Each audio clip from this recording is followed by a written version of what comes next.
Hey, good morning, good afternoon, not good morning. I'm so used to doing hangouts early in the morning, I forgot it's afternoon. I'm Kelly, the Take Action WOM, and I'm here with Jackie Lee. Hi, Jackie.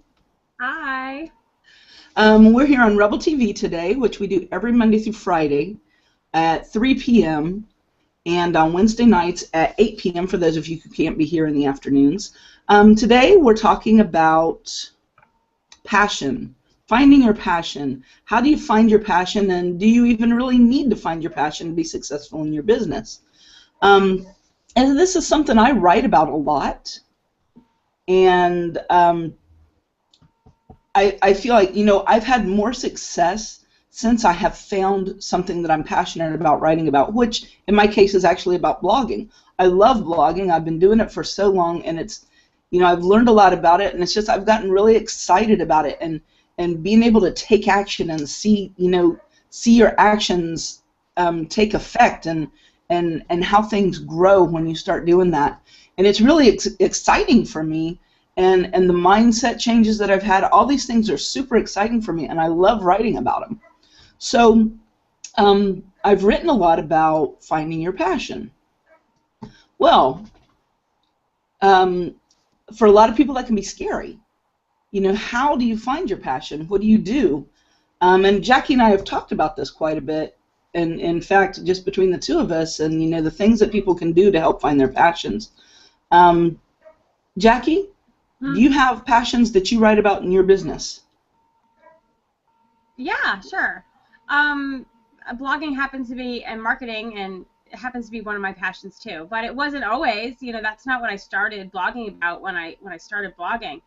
It kind of came to me over time as I was doing, the process of blogging. And I blogged about parenting. I blogged about, breastfeeding. I blogged about a lot of stuff in the beginning that had nothing to do with blogging. And then as I kept doing it, I realized that it was really interesting, like how you do this and then that happens. And I just kind of fell in love with the whole process. And so I blog about that a lot now. But there's other things that I'm really interested in too, and so I try to find a way to make space, to blog about those things as well. So when we're talking about finding your passion for your blog, there's, for a lot of people it seems kind of scary. They're like, well, I don't have a passion. There's nothing that I'm really passionate about. How am I going to write a blog about my passion if I don't even know what my passion is? And I understand that completely, because I've had so many blogs, trying to figure out what it is that really excited me that I could actually write about every day. So what I did was I developed a few steps that you can do that can help you try to figure out, where your passions lie. And one of them is looking back over your life and seeing what kind of things you've enjoyed the most. If there are things that you wanted to try but never got a chance to, things that you're naturally good at, things that you love to talk to people about, that you like to teach people. Write these things down, and look at them and see if there's things that come out that you might not have thought about before. And if there's something that you really love, I can go for it. Start writing about it. You may find that the more you write about it, the more you want to learn about it, the more you learn about it, the more you want to teach about it. But you don't really know if you're going to like it until you give it a try. Have you found that? Yeah, I totally agree with that. I think the one other thing that I kind of think about when I'm trying to talk to people about finding their passion, and it's kind of this, what do you do when you're procrastinating? When you're like putting off something that needs to be done, and so you do something that's a little more fun. What is that thing? Because that is probably a really good indicator of where your passions lie. Like my mom, like when she's procrastinating doing everything, if she's in the garden or she's planting something, and she absolutely loves, gardening. And I do like gardening too, but not to the extent that she does. So I definitely only garden in the morning when it's cool out. Gosh, it's been 104. I wouldn't be out there gardening either in that kind of temperature. She is, though. She's out there all the time. So, like, think about the things that you do in your life when, you're trying to put off something that you don't really want to do, or the things that you do even when it's 104 degrees out.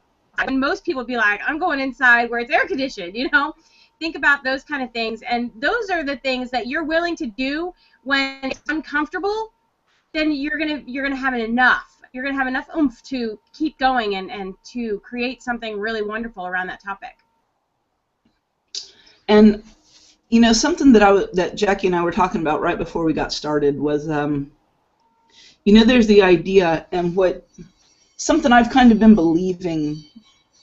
I don't even know if believing is the right word, but something I've read so many times that I accepted it as true, was that if you want to be successful in your life, you have to have your passion. You have to find your passion. You know, find a job that you love, and you'll never work a day in your life.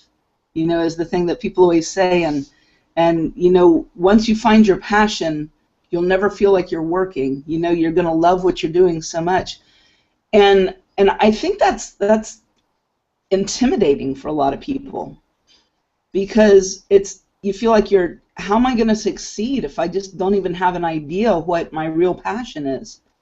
And it's important, what we were saying before, is not to confuse a passion with something you like. And that's like what you were saying about the gardening for you.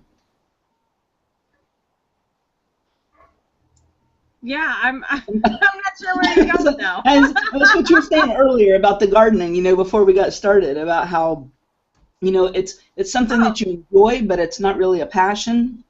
Yeah, exactly. Because there's lots of things, and I, like Kelly, have blogged about many different things on many blogs, and yet here I've kind of whittled it down to one. And the way that I've been able to do that and continue to write about the things that I really love, plus the things I'm really passionate about, is to identify things that I enjoy doing, like cooking. I love to cook with my kiddo. I do enjoy gardening. I really do. I like to can, like when it gets to that time of year. But I'm not so passionate about that stuff that it can sustain me to do a whole blog in that one topic. So what I've done is kind of created an umbrella, so that I can incorporate all the things that I enjoy doing, but I don't have to do a blog only about that thing. So that's one thing I encourage people to do, is to kind of come up with 3 or 4 things that you enjoy. Like for me, it's blogging and marketing and cooking and reading and those kind of things. And then find a theme that you can use that encompasses all of them. And for me, it's WHAM life. Like all of those things are part of my work at home mom life. And so they fit together in my blog, because that is what my blog is about. It's about my life as a work at home mom. So yes, 4 days out of the week are marketing and blogging stuff, but that one day of the week I leave open for daily life, where I talk about anything that comes up in the week. You know, this week we might talk about buying a new saddle, you know, for a horse, because we just did that this week, or planning a birthday party, or, you know, anything that, you know, I enjoyed talking about, but doesn't necessarily lend itself to creating a whole blog, long-term authority site about. Exactly. And you know, like for me, when I talk about take action, you know, there's a lot of different ways to take action. You know, I could be talking about, you know, take action just writing a blog post every day. And so I do blog posts about that, about how to find content, how you can reuse your content, you know, different things about allowing people to know how to take that action about blogging every day if that's what they're wanting to do. But then not everything about blogging is about just simply writing your post. You know, there's social media, there's email, there's all these different things. So I bring all of those things under my canopy sort of taking action. And I like to talk about all those different subjects. They're all important to me, and I like to give people help and teach them the things that they need to do so that they can use those things for their best advantage, so that they can take those actions too. Right. So I think it's even take that even further and start talking about taking action on, you know, how to get through your household stuff so that you have time to blog. You know, it's just, you've got that umbrella now that you can, taking action, and that allows you to talk about the same thing about different things. So it gives you a lot of flexibility, and you don't necessarily have to find that passion. You know, for years, I can't tell you how many books and articles and things I've looked at and read trying to find my passion, you know, because it felt like it was going to be this monumental thing, and as soon as I saw it, I was going to know it. and I was just going to be there, and it was going to be this oh kind of moment. And that's never happened for me, you know. There's lots of things that I really enjoy, and I like to blog about them, but, you know, I don't want to blog just about gardening, and I don't want to blog just about cooking, because it kind of takes the fun out of it for me. Because then it's like this thing I have to do, and it's no longer this fun thing I get to do. It's this thing that there's pressure and there's stuff, and you've got to get it done, and you've got to be consistent, and you've got to all this stuff. And I'm just like, well, geez, I just wanted to show people that I got 10 tomatoes out of the garden today, you know? So when you have an umbrella like Take Action or Your Life or, you know, whatever it is, it allows you to really incorporate all the things that you love, and that, you know, you can find your passion as you're moving. And that's really, I'm pretty sure it's happened for Kelly, but that's what's happened for me too. It's the process of taking action over time where I've really come to find out that I'm really passionate about blogging and marketing. So, but I never would have known that 10 years ago when I started, and I wouldn't have figured it out if I hadn't started. So just pick something that you enjoy talking about and start talking about it. And then as time goes on, you know, the pieces will start falling into place and you'll have a clearer idea. But it really is out of action that you find the answers. Exactly. And, you know, it's, you know, you look at someone like your daughter. Look at the passion that she has for writing. It's a passion she has for horses and riding and everything that has to do with a horse. She's so passionate about it. You know, and I don't know that I ever in my life was that passionate about any one subject. Maybe music, but you know, it's interesting to see. My son is like that about building things and taking things apart and building things, and you know, he's just, it's, you know, you can see in your kids this kind of passion, and you start wondering, you know, what happened to me? Where is that in me? and it can be scary, because you're like, you know, am I ever going to feel that way about something? And I think as adults we need to learn that those passions can come and go, but once you start really focusing on something like this, you'll find that you grow into the things you love. And this was something I was talking about before we got started. I recently read an article about Steve Jobs. And when he first started, he did not start with this passion for creating iPads and iPods, and that he was going to put a computer in everybody's pocket. That wasn't his dream to begin with. He started building some kind of a program or something that I read about where it was a way to make money. It was just something that he could use to make money. And as he started doing that, he started learning about the computers and the programming and the stuff, and it took him off in the directions that he had no idea it was going to lead him. So he grew into that passion by just starting something not completely unrelated, but a little bit unrelated, you know? And by doing that, it led him into his passion. And I think that's kind of what we're talking about here, is that you start out, you know, you just have to start. You can't sit and be afraid, well, I don't know what I'm going to do, so better I don't do anything. Just start. Once you start with something, it's going to lead you into the thing that you love. You know, it's really interesting, and it's kind of a little bit off topic, but I noticed it this morning, and I posted it in our group this morning, because sometimes when you first begin things, it's really hard, and it takes a really long time, and it's really frustrating. And I noticed this about Twitter. I've been scheduling Twitter updates throughout the day, especially this week because I've been insanely busy and haven't had time to be in front of my computer to do all the things I normally do during the day. So in the morning, I schedule a bunch of stuff out. The first day, I kid you not, it took me like an hour and a half. It took me a really long time. I was really annoyed, and I was very frustrated by the time I was done. And then the next day, it took me like 45 minutes. And then this morning, it literally took me 15 minutes, and I was done. And I think that this kind of thing is what happens to people, is like they don't know their passion, and they don't know exactly what they need to do. So instead of struggling through the hour and 45 minutes to do it the first time, they skip it. But if you can just suck it up and just deal with the suck for the first day, the second day will be easier. And the third day gets even easier after that. And the fourth day gets a little easier than that. And then you look back and you say, oh my gosh, I started this thing I was so scared of.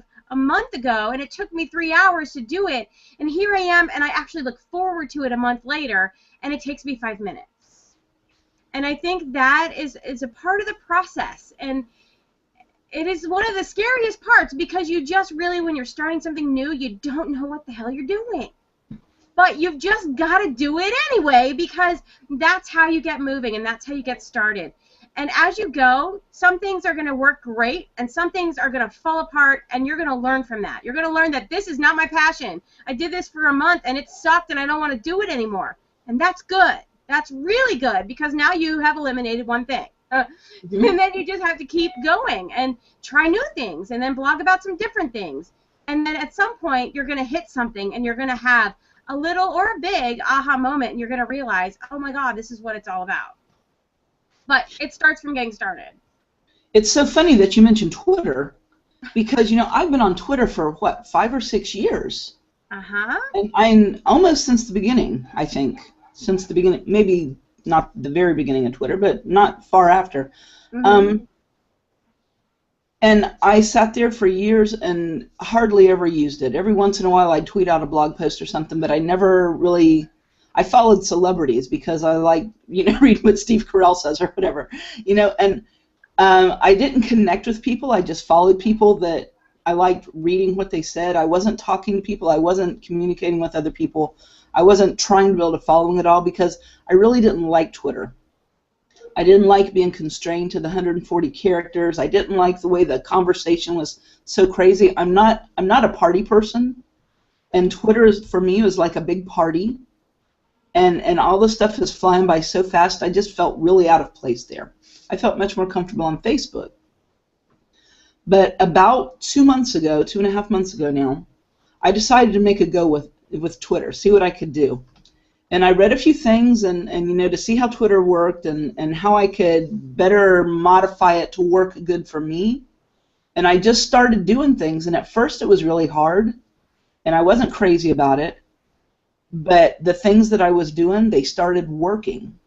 And I started connecting with people and having conversations with people. And I was like, oh, so that's how it works. It's like, yeah, it's a big party, but you can actually go over here in this corner and have an actual conversation with somebody. You don't have to be right out in the middle of the party trying to hear everybody. Mm-hmm. And the more I went, the more I fell in love with Twitter. And now it's like it's a huge part of my everyday routine. And I've become passionate about Twitter. I've been blogging about it a few times. You know, I keep sharing with people how amazing this thing is. Like I'm the first person that ever realized how great Twitter is. but you know, it's actually, it became a passion of mine once I took the time to sit and spend time with it and learn how it worked. And you know, and that's and suffer through the beginning when it was hard. And suffered through the beginning of it and figured out how to make it work for me. And it's also funny that before you mentioned about taking action, how, you know, help people how to do their housework so they can, you know, take action with their housework so that they have time to blog. It's so funny you said that, because I actually just scheduled a post for later that I'm going to be making a schedule for doing housework. So, blogging about my schedule that I use for my housework, which I don't always use it, but at least I've got it, and I've got 2 teenage boys here right now, so that's a big help. About these new posts that you're putting up about Twitter, they're all about how to take action on Twitter. Mm-hmm. So it still falls within the umbrella of your taking action kind of mantra. So it doesn't really matter like what you're focused on. You can figure out how people can take action, and you can help them do that, because that's your thing. Exactly. So, you know, I just love it, and it's really took me a really long time to figure that whole umbrella thing out, because I thought you had to just have this one passion and just be really focused on that one thing.